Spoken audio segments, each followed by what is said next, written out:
Good evening, ladies and gentlemen. Welcome to another exciting episode of Paul Brown's Show. We're shooting live at 2 Exposure Studio. We have Mr. Darrell Goodman. He's the founder. Mr. Jonette. And Mr. Ray Harvey, chief engineer. And I have as my special guest, I have Ms. Tavia Watson. She's the credit counselor. How you doing there, Ms. Watson? I'm doing pretty good, Mr. Paul. How are you? I'm doing great. Tell the audience a little bit about yourself. My name is Tavia Watson. I am from Columbia, South Carolina, reside here in North Charleston. I'm employed with OriginSC. And in being employed with OriginSC, I am the housing manager as well as workshop facilitator and credit counselor. At Origin, we do provide financial literacy where we talk and discuss your credit, how to improve your credit, budgeting. We also look at your debt and look at those ways to help you become financial free as well as it relates to your debt. Okay, I know one of the biggest things that we have issues in life is credit. Why is credit so important in our lives? In today's society, credit is so important because it helps you build character as far as your credit is concerned. It looks at ways that you are able to obtain merchandise, purchase a home, and it's just for the best. If your credit is more higher, you definitely have better rates. You also have better chances of a lower payment. So credit is definitely important as it relates to anything related to your finances. I know recently we were provided some stimulus checks. Tell the audience what are some good things that you could have done with those stimulus checks. We talk a lot about goals and plans for people who have received stimulus checks. One of the things that I do encourage is if you had a chance to get a stimulus check or get monies that's out of the norm of your regular paycheck, you have to look at your short goals, your long goals, and determine what is best for your stimulus check. I do recommend for you to pay down debt, make a big purchase that's going to benefit you in the long run. Not only that, save your stimulus check. Save your stimulus check for unexpected expenses, for a rainy day, for anything related to any goals that you may have financially. But best practice is to either save it, pay down debt, or make a big purchase that you're going to be able to see where your stimulus check went. I know we hear this thing called FICO. That's the Fair Isaac Corporation. Called. Mm-hmm. And tell the audience a little bit about what that is and exactly how important that is in today's lending, borrowing package. Absolutely. So the FICO, it stands for Fair and Isaac Corporation. How they came up with the FICO scoring system is that two gentlemen from California, Mr. Fair and Mr. Isaac, developed this grading score system that would allow lenders to see exactly what a potential buyer credit looks like their character. This score basically reports to the 3 credit bureaus, which is Equifax, Experian, and TransUnion. Now there are other grade and score systems. However, FICO is used more so because they take the mid score of all 3 credit bureaus and they use that score to determine what your actual FICO score is. There are other grading scales like a Vantage score, but FICO score is your score that you will use if you're purchasing a house or making a big purchase where they're able to look at all 3 scores for the credit bureau. And when they look at your score, how does that determine how much you pay for that house? They look at your credit in sense of, I would say, the 5 C's of credit. Character tells them a little bit about they don't know you, so they're trying to see your credit history. How well have you improved your credit? Then they look at capacity. How well are you able to pay back the credit? They look at collateral. Do you have any asset? Do you have any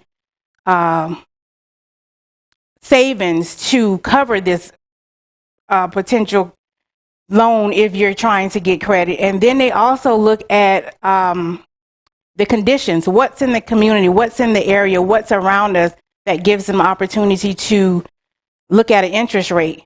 Now, as it relates to interest rates, the higher your credit score, the better it is as far as interest rate and being able to afford to pay back the loan that you have obtained from these lenders. Now, do you feel like some of the companies use interest rates to fail you before you even made a purchase on an item? I guess the reason why I'm saying that is that they make the interest so high. It really depends on what product you're trying to purchase. There is a such thing as predatory lending, but there are laws that protect you from predatory lending as it relates to home loans. Now, if you're purchasing a car, that car dealer is more so trying to get more so a profit. So you have to pay close attention to the interest rates on what you're purchasing. If you have good credit or your credit is of a good score, then you can definitely anticipate having a lower interest rate. So mainly predatory lending are high-end credit card companies that charges a high interest rate. Definitely those companies related to check establishment places, title places, title max places. Those are where we call predatory lending. The interest rates on those loans can range from 300 to 500%. So we definitely encourage you to be cognizant as to what your credit score is, what your interest rate is, and also shop around. Don't just take the first offer that you have as it relates to purchasing a car or purchasing a home. You are able to shop around so that you can be able to get the best offer and what's affordable for you. And is it good to know that when you're making payments on these items, like a car or something like that, you kind of like paying on the interest and on the principal? And can you explain a little bit about that and how that company is going to get some of that make of your payment? Well, yes, when you're making a purchase, you do pay money on the principal as well as the interest.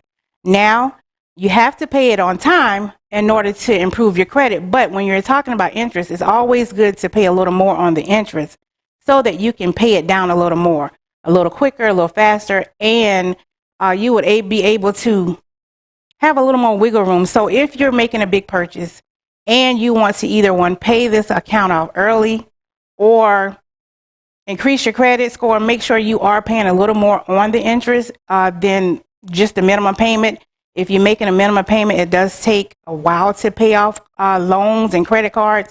So rule of thumb is to pay more on the interest. And you also have to identify that you are paying on the interest, because if you don't, they will definitely apply it to the principal payment. And what does that do as far as them just putting it on the principal or interest? What difference does that make? The principal is typically just the loan itself. The interest is how the company makes money. So if you pay down the interest, you're actually paying down more money that you, for example, if you're borrowing $3,000 and the interest on that is 3.5%, every time that you are paying that account back or the money back, the interest accrues. So what happens is if you pay it down to where it's not accruing as much, then you kind of take care of the principal balance as well as the interest. Interest is going to accrue, but the key to it is if you pay it down a little more than just the bare minimum, then you will cut the interest in half or, pay a little more on it. So you won't be paying as much interest over the time frame of that loan. How often should you check your credit score, and why don't you seek help in improving your credit score? You can check your credit score or check your credit account by visiting www.annualcreditreport.com. You get one free credit report a year. Best interest, if you're using a credit improvement company who typically is either HUD approved or through the National Foundation of Credit Counseling, there is a fee attached. The fee could be anywhere from $20 to $65 in that range for checking your credit. It is good to check your credit at least, they say once a year. I say at least a little more because identity theft and fraud is definitely out there. That is a clear way of showing that you have been a victim of identity theft or fraud, meaning if you check your credit and there's some discrepancy as to wrong information, wrong account information, wrong balances, you definitely have to dispute those things because it shows that you may have been a victim of identity theft. And not only that, just to kind of know exactly where your score is, just to kind of know exactly what is needed to, what you may need to do to improve your credit score. Because once again, credit is definitely the key as it relates to, well, good credit is the key as it relates to making purchases such as a car, a house, or a major purchase that's going to take you a while to pay it off. When searching for a credit counseling company, what are some of the questions you should be asking before you do that? Credit, there is a difference between credit improvement and credit repair.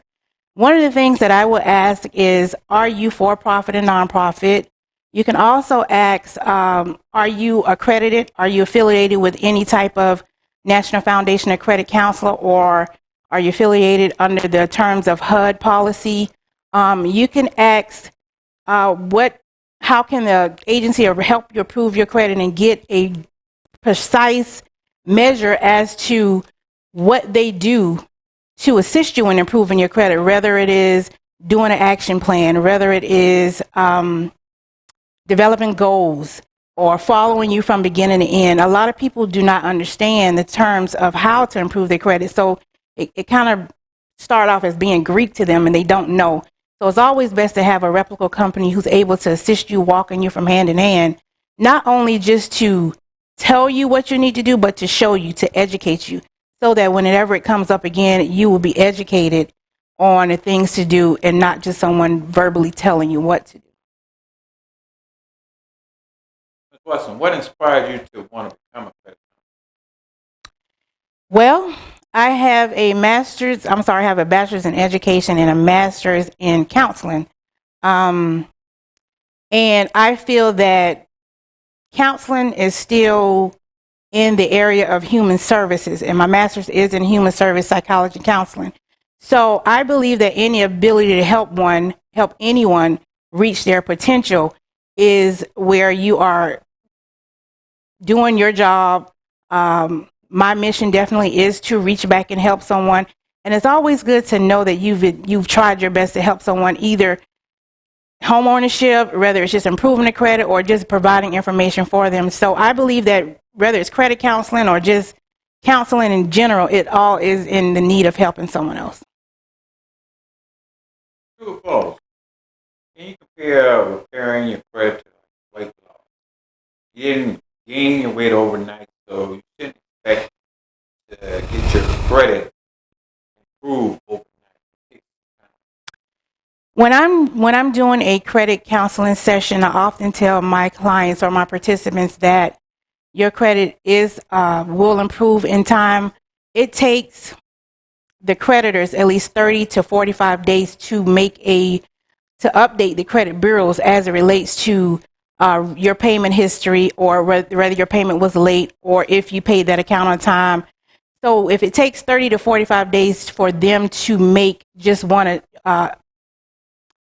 acknowledgement that you paid your accounts, then it is going to take time. I think that in a nutshell, if you are really improving your credit and you're improving your credit the correct way, it should take you at least 60 to 90 days to see an improvement on your credit. So it takes time. I can't give you a definite time frame, but I will say, as long as you stay afloat and definitely stay on what you're supposed to do as far as your action plan and your goals, you should see your credit improve rather fastly. How important is discipline into getting your credit into moving to a positive direction? You have to, just like I said, set your goals. You do have to be disciplined, because if you're talking about using credit cards to improve your credit, or using accounts to improve your credit, to use a credit card the right way, it does take discipline. It does take that willpower of just knowing that you can't just max out the credit card, because if you max it out, it will definitely hurt your credit score. So to be able to know those rules and those tidbits and that information to help you improve your credit is what you need to know to stay afloat. It does take discipline. It does take a little bit of drive. As a credit counselor, my job is to encourage, is to assist you with getting over those barriers, and also to make sure that you are educated on what it is to make your credit better. So yeah, discipline is definitely a very important sector when it comes to improving your credit. Once you see that credit score start changing into a positive direction, how should that make you feel? It should make you feel very positive, very energetic, very motivated to continue on whatever the pathway it is for you to become financial free, debt free, to get the things that you need, where you're able and comfortable with affording it and paying it, and being able to say, I did this, I understand it, and also to be able to help someone the right way of improving your credit. What are some good advice as far as using credit card to improve your credit score? Some of the things that I would like to add as far as improving your credit as it relates to credit cards: definitely keep your balances low. Make sure that you are under 30% of the credit balance. The credit limit. Example, if your credit card limit is $500, you would like to most definitely stay under $150. So it's a 30% rule of the fact that you are using that card. Anytime that you go to the high end of maxing that card out, it is definitely a part of your credit utilization, and that what kind of brings your score down as well. So it's a combination of using the credit card and the ability to improve your credit with discipline, and as well as paying all accounts on time, and just keeping up with what's on your credit and how any other aspect of improving your credit can assist you, can help you.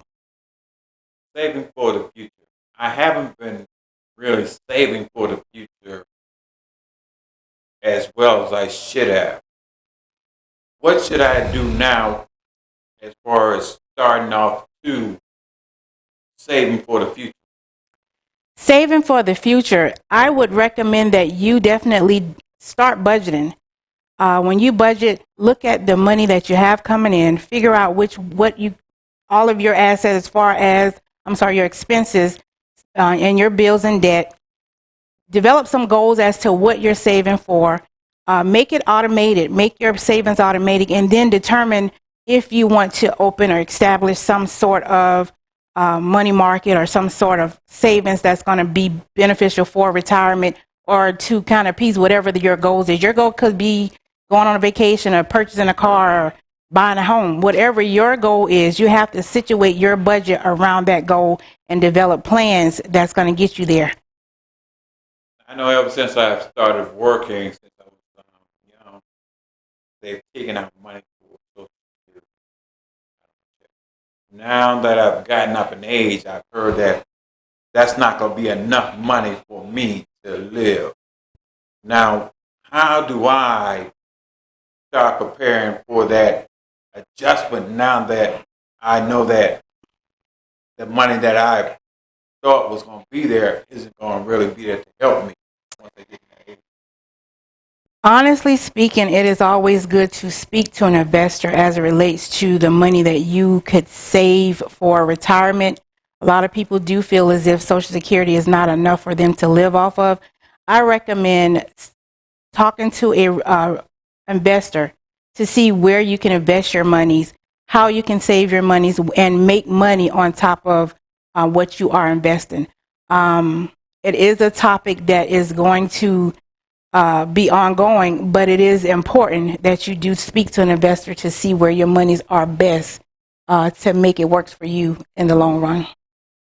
Okay, being that I'm up in age, should I start investing, aggressive, or should I invest, kind of like Lex? Because I guess if you invest aggressive, that you get more back. I've heard. It depends on each individual. It depends on what you're able to save at the time. It depends because you also got to, keep in mind that you have your everyday expenses as well. You have to also, well, you can't necessarily plan for those unexpected expenses, but things do happen.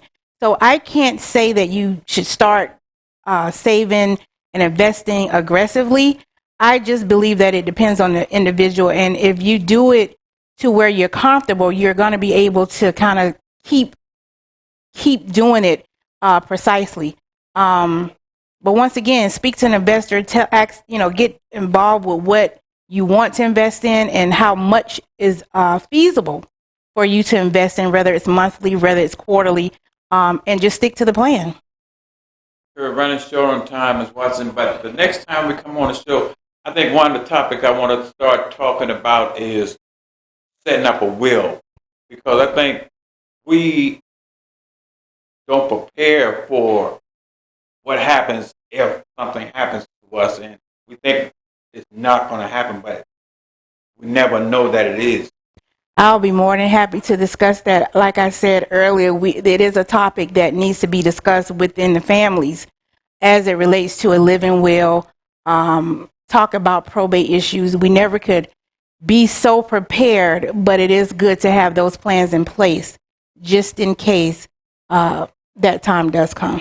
If someone want to get in contact with you, how would they go about doing that? You can contact me, Tavia Watson, at OriginSC. We are located in North Charleston. My email address is twatson@origin, ORIGINSC.org.